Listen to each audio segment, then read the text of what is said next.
Hi, my name is Lauren Sakari, and I am here to talk about UPMC. I am sure you have heard of them, and as a current employee, I am hopeful that I can teach you a little something new. So who is UPMC? UPMC is a $16 billion nonprofit healthcare and insurance provider with over 80,000 employees, making them the second largest employer in Pennsylvania, just behind the Pennsylvania government.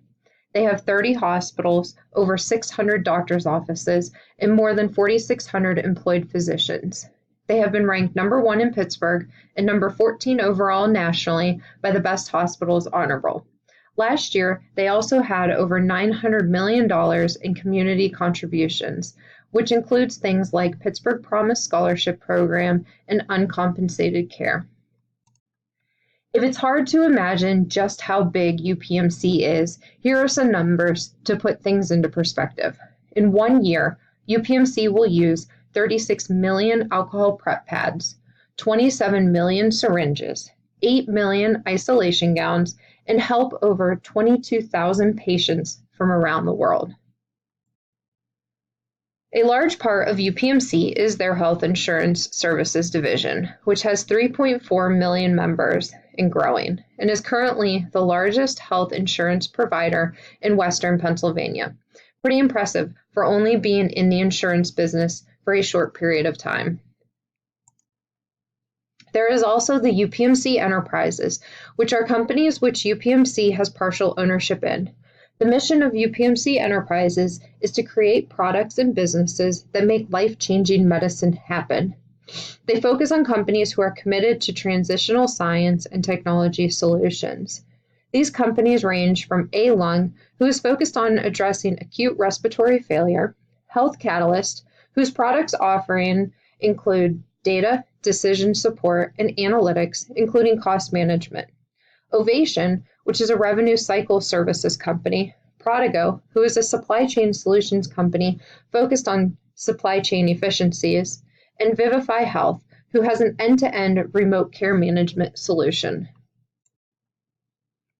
UPMC International is the division of UPMC which is opening new hospitals across the globe. They currently have locations in China, Ireland, Italy, and Kazakhstan. Part of UPMC's growth plan includes building its name recognition internationally by partnering with hospitals in other countries.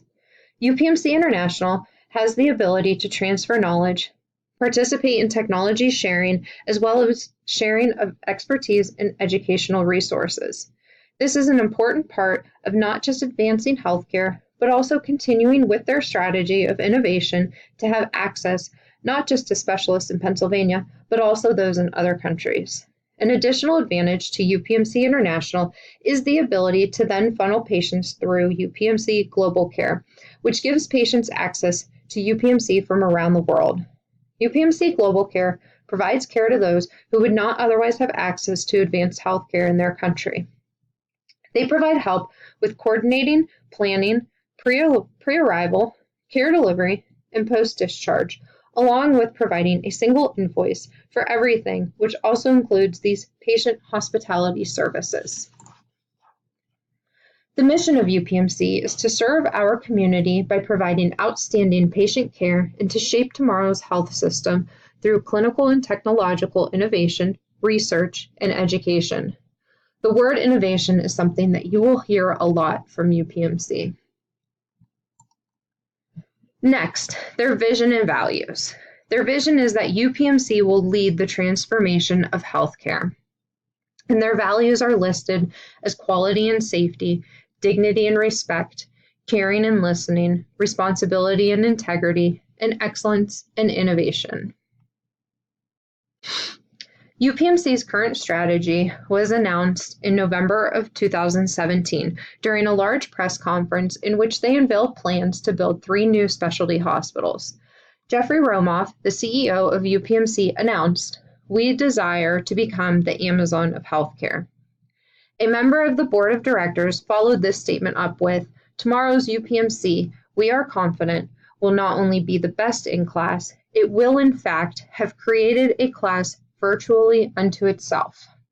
These are some pretty strong statements to create a new class of healthcare and hospitals, and to become the Amazon of healthcare.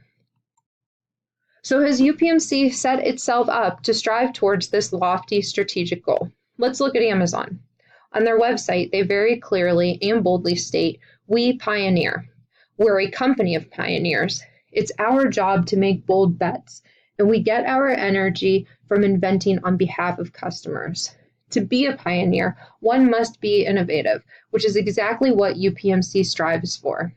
This is stated in their mission, implied in their vision, and is part of their values. But how does the market and UPMC operate look? A good way to assess this is to use Porter's 5 forces model. First, the threat of new entrants is low. The hospital market is tightly controlled industry with the number of beds in a given area controlled by licenses.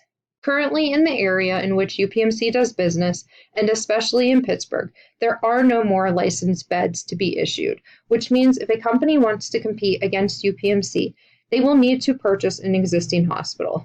And even if they do, UPMC currently has the largest number of licensed beds. This doesn't mean that no one can compete.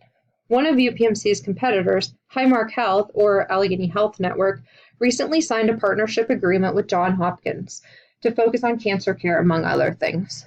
So although Allegheny Health Network cannot purchase any additional bed licenses, they can compete with their services. Second, the threat of substitutes is also low. You just cannot substitute healthcare. And large integrated healthcare systems, such as UPMC, tend to cover all forms in which a patient can access care, from primary care facilities, urgent care centers, outpatient surgery centers, and now remote doctor's appointments using mobile video technology. There is no way to substitute healthcare, and there is no real threat from things like alternative medicine, especially when it comes to life-threatening conditions.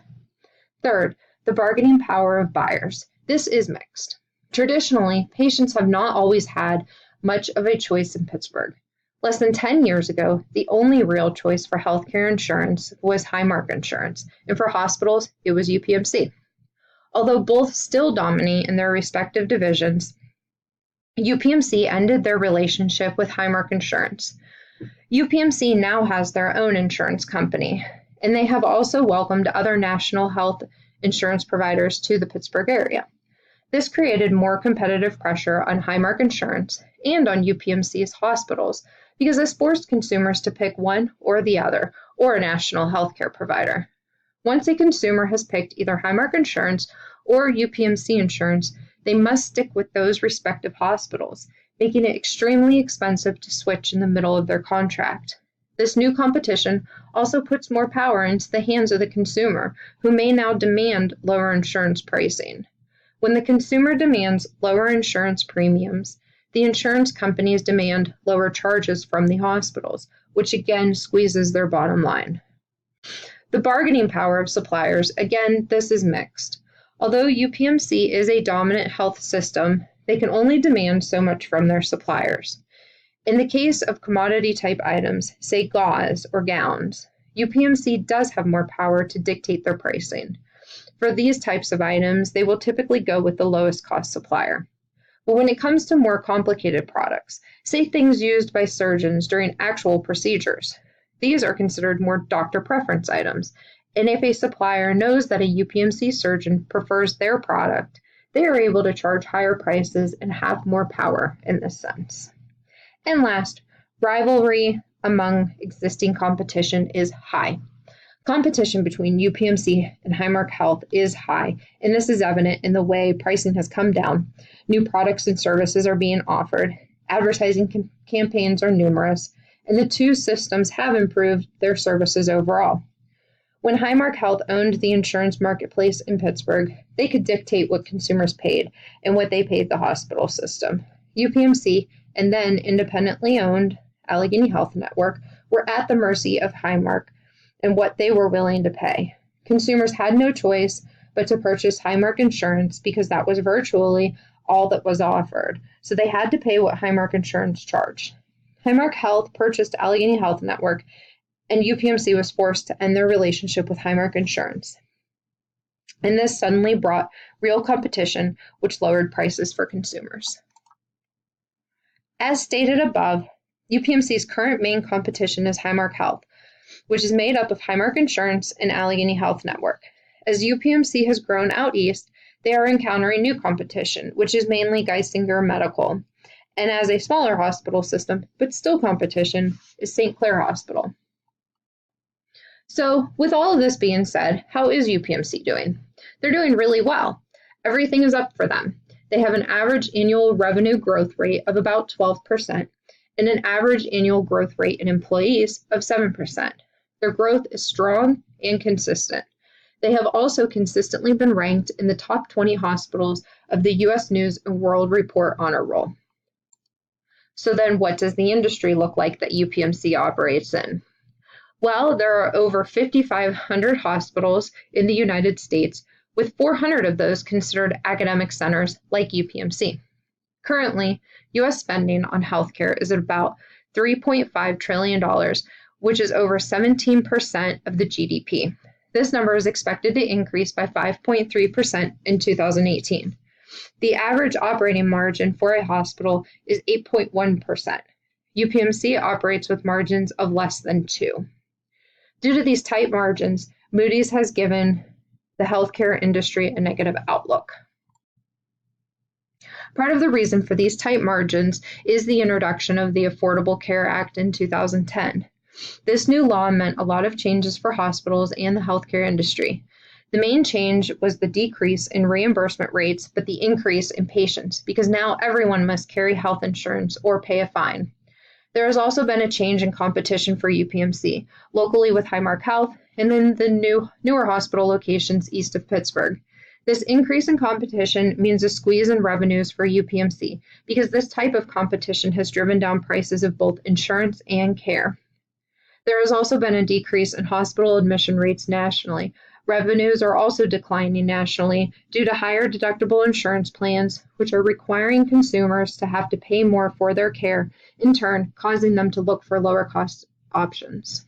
And lastly, although UPMC has been very successful and has had very strong and consistent growth, their margins are still razor thin, and it would be concerning to almost anyone doing business today. What can UPMC do? They should explore the growing trend of direct-to-employer contracts. These types of contracts cut out the middleman insurance companies and allow a company to directly contract with a hospital system. An example of this would be Walmart approaching UPMC and saying that they will send all of their employees who need a knee replacement to UPMC facilities, but they have to do it with an out-the-door price of $15,000. If they agree to this contract, UPMC will enjoy the increase in patients, while Walmart realizes cost savings by not having to pay an insurance company. These types of contracts are only successful in hospitals which are focused on keeping their costs low and their outcomes high. Companies like Walmart will only want to contract with hospitals which have a good reputation and can handle this type of non-traditional payment model. UPMC is positioned well for this, as they have worked over the past 5 years to reduce costs by focusing on their service lines. They are building new centers of excellences, which are meant to attract patients from outside the region, and they are large enough that they could handle the administrative side of these contracts. In conclusion, UPMC is doing very well. They continue to grow and remain profitable in an industry that has been rapidly changing due to the economy and politics. This proves they are a nimble company who is able to make changes based on what is to come. If they can remain focused on their goals and their strategy, they have a long road of success in front of them. Thank you.